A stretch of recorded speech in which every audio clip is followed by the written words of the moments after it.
Hello, and welcome to the channel. This is Black Cloud Travels, and my name is Doris. Today we are starting off at Cooper's Landing in Alaska on the Sterling Highway. We found a nice, quiet pullout, pulled over, and had a quiet night's rest. Today we are driving towards Homer. This is always an exciting part of the trip for me. Pulling out onto the highway. Look at that view. I'll never get tired of that. Mountains everywhere. Here we're driving by another pullet, which we almost stayed at yesterday, but it was full of fishermen and fish guts. If you want to know what I mean by that, you'll have to watch the last episode. So here we go at warp speed.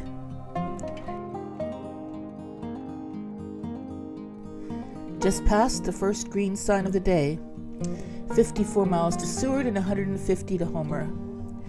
Well, we are going to try to make it to Homer today.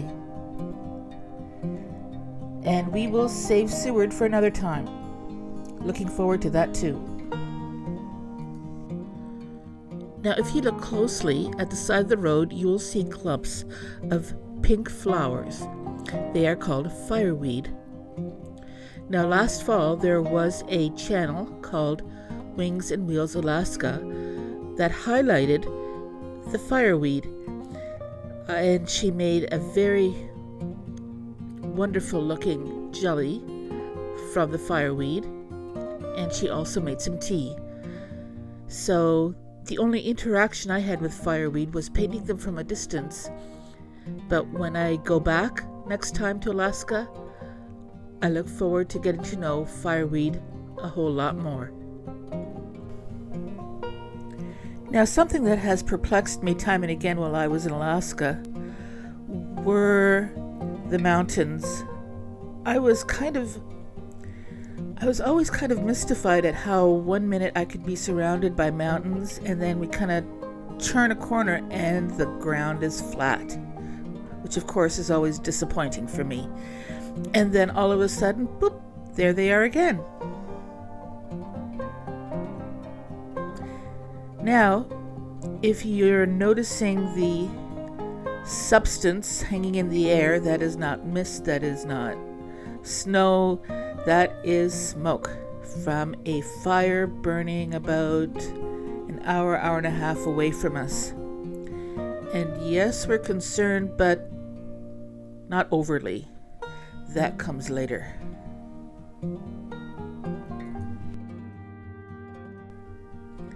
Now, something I haven't mentioned so far is that while we were at the Three Bears campground in Wasilla, that was just a day or two after crossing into Alaska, Frank and I both came down with really bad chest colds, and I knew we had picked up some kind of a virus.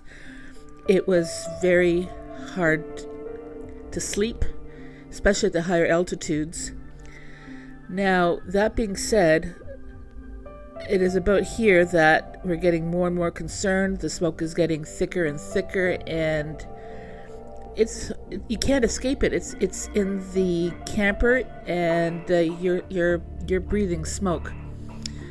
Now, my poor dog Bob was getting very nervous and antsy, and I knew that we had a situation. So I got on a Facebook forum from Powhana about traveling to Alaska, and I was able to touch base with other campers who were in Alaska as well.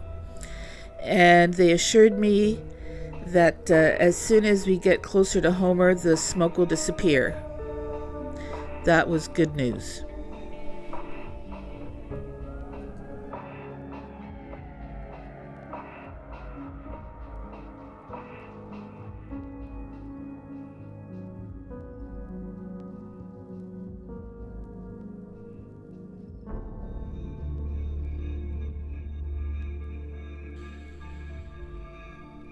And here is our itinerary for today.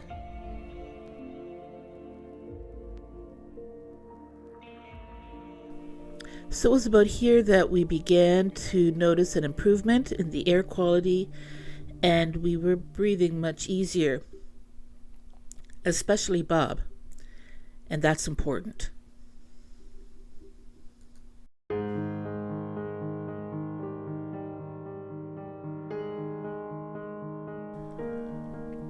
So here we're going to pull off into a little mall in Sadatna and pick up some supplies. Unfortunately, the bakery, the Moose is Loose, is closed and we are not able to get in there. Thanks for the heads up from Less Junk More Journey. We'll try again when we leave. Now, in a few moments, Frank will be pulling off into a small campground, and apparently they specialize in fish charters, and I'm very excited for him.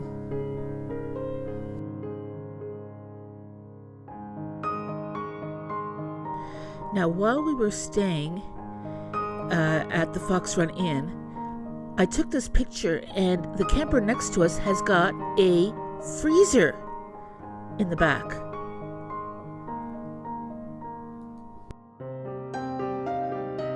I thought of this as very bizarre, and of course I took a picture, and I could not understand why anybody would have a freezer on the back of their camper.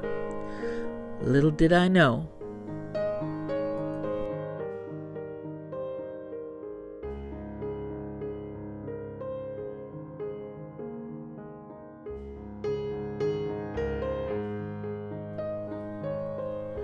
And so here we pull into the campground.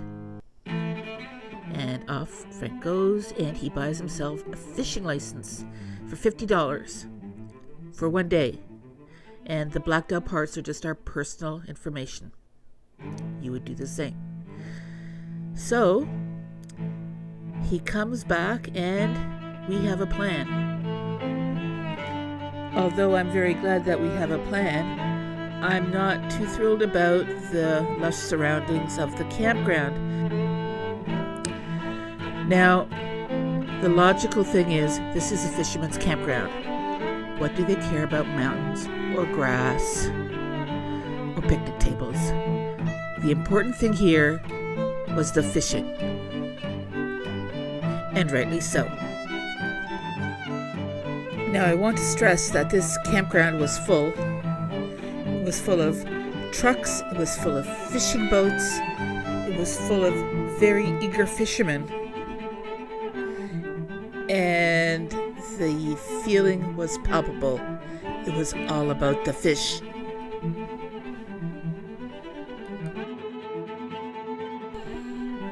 So when Frank came back to the camper, he told me that when he asked about a fishing charter, the woman asked if he was willing to take a charter for the next morning. And if he did, she would give it to him for $180. That's $120 off the original price because they wanted to fill the boat. He said yes.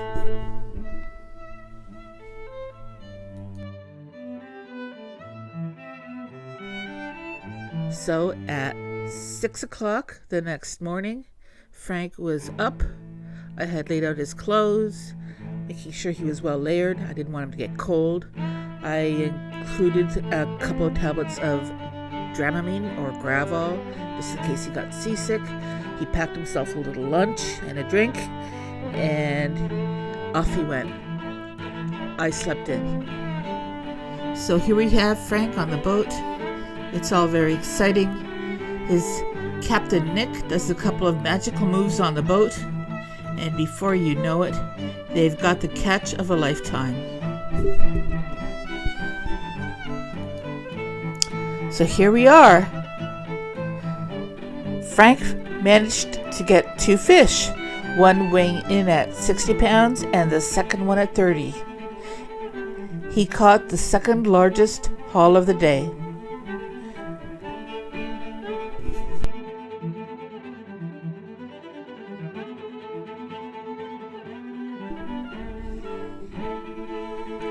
So here we have all our proud fishermen. And if you can see the little girl on the right in the red, she caught the largest haul of the day. Good for her.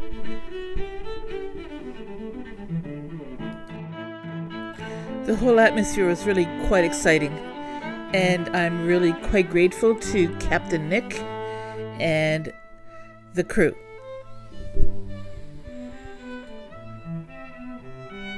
And here we have the shot of a lifetime.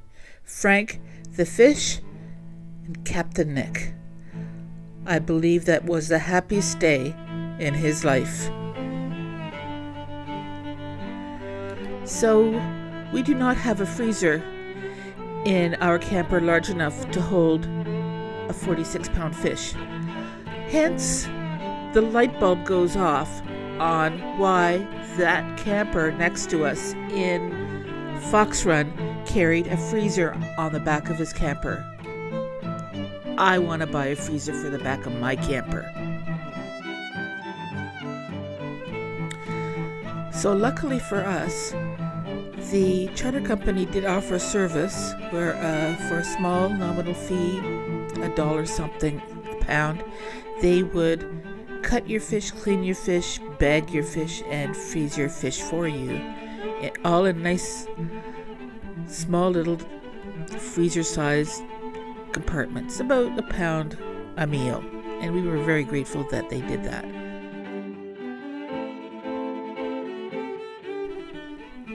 So we were able to give 7 or 8 pounds of halibut to a fisherman who had caught a smaller fish that day, and we were grateful to do so. Here you see all the fish in our freezer, and that was a pain in the neck for the rest of the journey. Let me tell you, how many times did I open that freezer door and everything plummeted to the ground. Poke, poke, poke, poke, poke. My poor little toes. So here we have our first fish dinner from the catch of the day. Fish and green beans. And of course there is that bottle of cough syrup in the center because we were still battling with those chest colds. Here we have basically the campground of the day. So we were required to stay another night because that's how long it took to get the fish cleaned and frozen and ready to go. And we were happy to do so.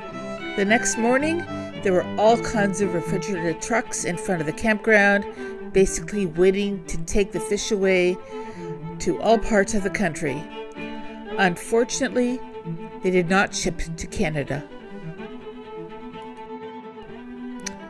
So here we are at the end of another episode, and on behalf of Frank and myself, I'd like to thank you for joining us. Please join us again on Black Cloud Travels.